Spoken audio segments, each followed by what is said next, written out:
The global economy is experiencing a slow, painful death, a chain reaction, a domino effect.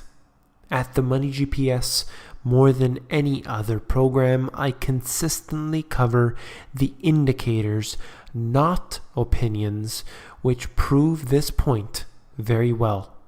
Here are 12 charts which prove the collapse has already begun. You came here for the truth, so let me unveil that for you. Let's get into these charts today. Always like to cover the charts, though I'm not necessarily a technicals type guy. I'm sure many of you are not either, but we use this to prove a point to ourselves and to the deniers. So let's get into this very quickly. No need to spend much time on them. Historical economic recoveries average 40 months. So you can see that black dotted line that goes across there. And we see it's on average 40 months. But we're now at 74. And then you look at the previous crashes. Some of them have been longer. Many of them have been shorter. So we can see we're definitely on the long end of this. And it is really remarkable to see with the amount of effort that the government has been putting in with all the QE and all these other sort of schemes like Operation Twist and everything else they've been doing. It hasn't had an effect. Well, that shouldn't surprise anybody, but it seems to surprise the mainstream media. So let's look on with this one here at a Street Talk Live, annual changes in durable goods orders. What they are suggesting here is that these levels of annual changes in orders have been precursors of recessions in the past. Now, the previous two are obviously a little worse, but we're not really in the depths of this at the moment. It's just begun its decline, that's all. So the last few times this has happened, we have had a crash. Now, this can be solved temporarily by kicking the can down the road, just print a few more $1 trillion from the Fed, and you can get this to basically be postponed for some time more. Will they do that? We'll have to see. Total real private fixed investment as a percentage of real GDP. We can see that declining as well. Real money is fleeing the system. In fact, much of it is going under the mattresses. A lot of the businesses are concerned with what to do. They are engaging in stock buybacks at this time. They're not necessarily investing in the future. Apple was hurting today as a result of their devices that they brought out not really sparking any real excitement from the public, and they shouldn't be, because it is simply more of the same in that category. What we need is major breakthroughs to occur to help us as citizens, not necessarily new gadgets and things like that, but that isn't really the topic of today's video. Cumulative growth in population 16 to over versus unemployment.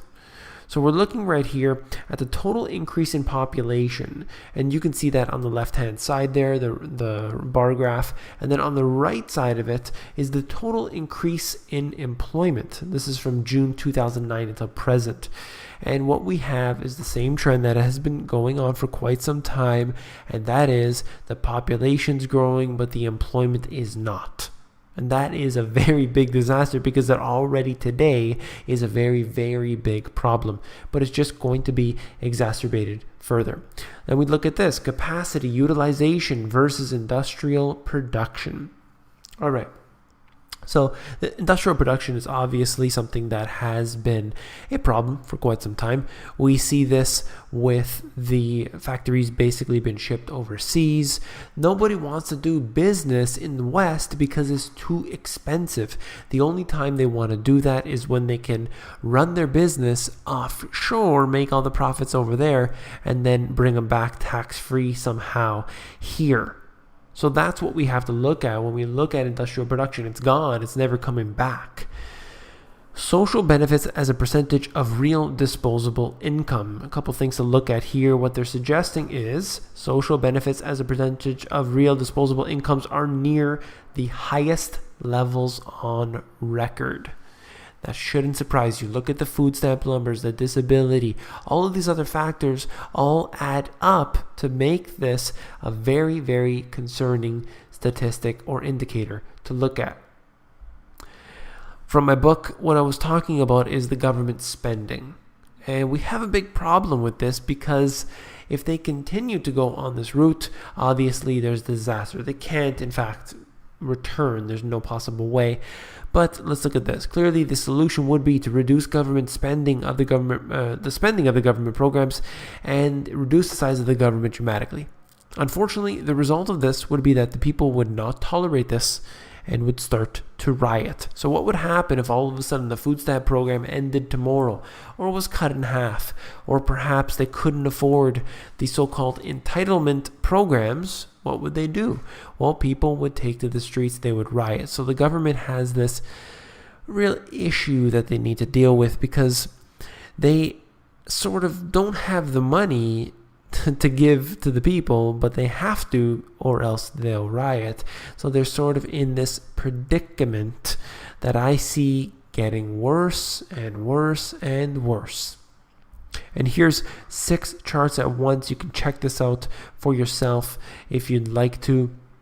The font is quite small, so I'll just cover it quickly. Personal income, employment, industrial production, consumer spending, personal savings rate, and the GDP are all in decline.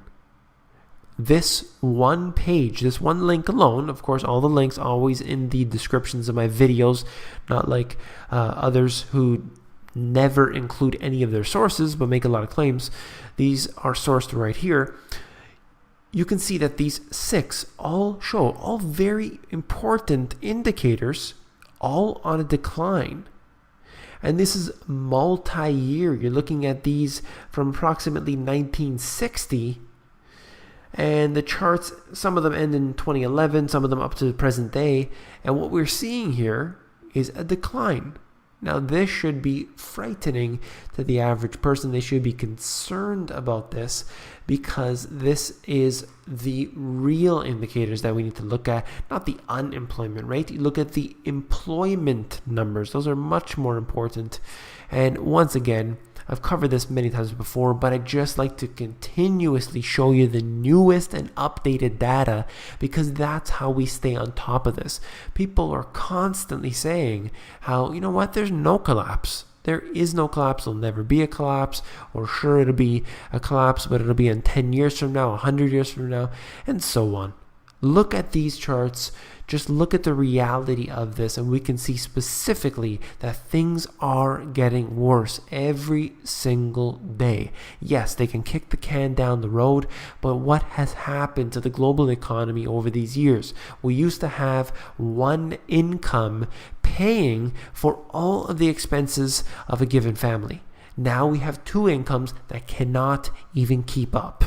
If that isn't concerning to anyone, well, then perhaps I'm on the wrong page. If you found this video informative, please give me a thumbs up. Those are huge. They help me out quite a bit.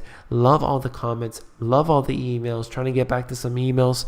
I also am trying to get back to these comments. There's so many pouring in, and I really do appreciate that. I read them all, and I try to get back to as many as I can. I usually reply to the current day's comments as well as the previous days. Sometimes I fall a bit behind and try to catch up, but I do read all your comments, so please send them my way.